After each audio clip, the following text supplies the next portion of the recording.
Laudetur Jesus Christus. Praised be Jesus Christ. Greetings and welcome to all of you joining us for this live broadcast coming to you from Luanda, Angola, the capital of that nation, where Pope Leo XIV is continuing his apostolic journey to the African continent there. Today, day 3 there in Angola, day 8 in his journey to the African continent, which began 8 days earlier in Algeria, and then to Cameroon, and now to Angola.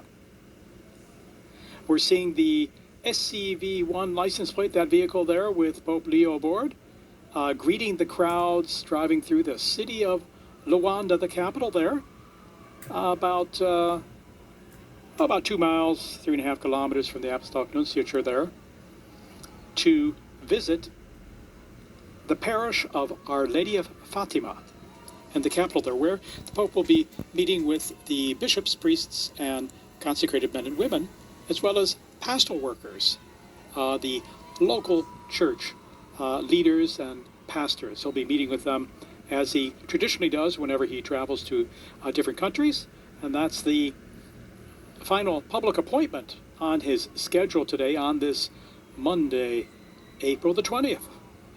Dennis Jones here to provide translation of the event here, this meeting with the local church.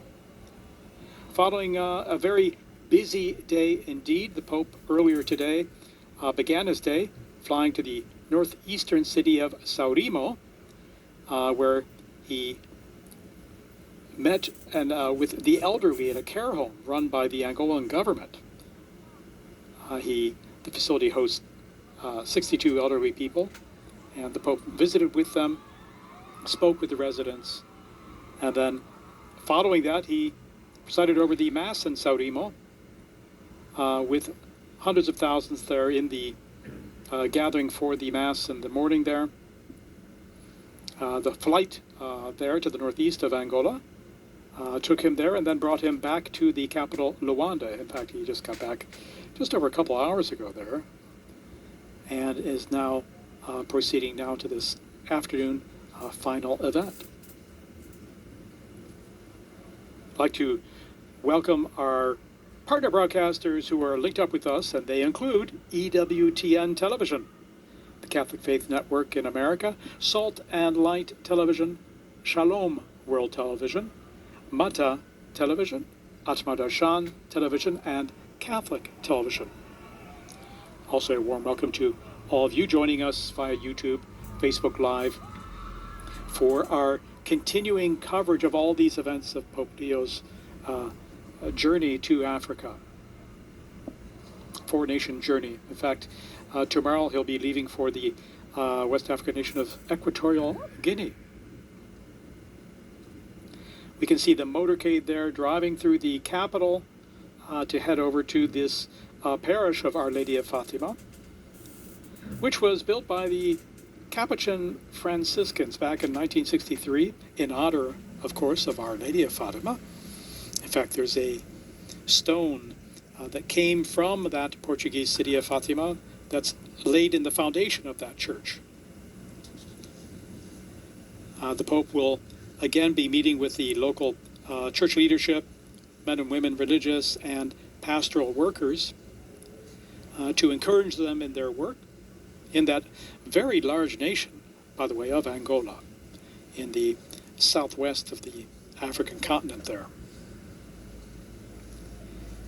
The Pope will be arriving at the church very shortly here, and he'll be received by the president of the Bishops' Conference there, whom he was with earlier there today, and that's Archbishop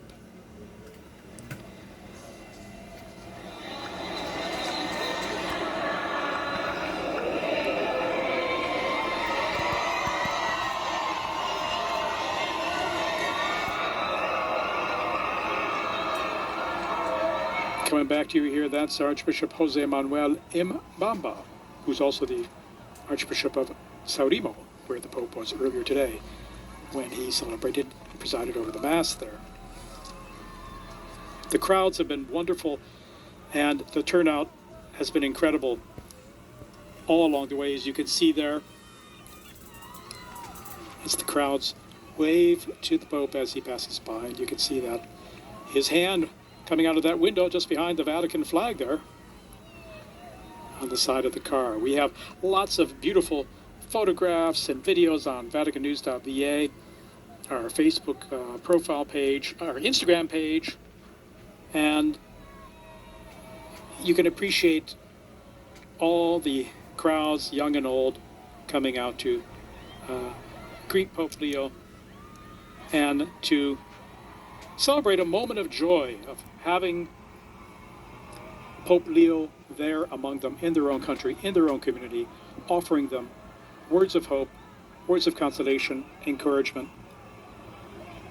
Basically, a fantastic celebration for people in these countries. Angola, where he is now, Cameroon earlier, and Algeria to start. All countries facing various challenges and with different histories and difficulties they're dealing with, and the Pope's words have given them encouragement and hope and strength in building up the faith of the church there. The motorcade is slowing down now. We're just getting close to the parish there. It's all very carefully choreographed here to make sure there is room to get through with the crowds and for the Pope to be able to access the church, and for the entourage there to descend and go to the event. Ecco. Day 8 of a journey filled with events, celebrations.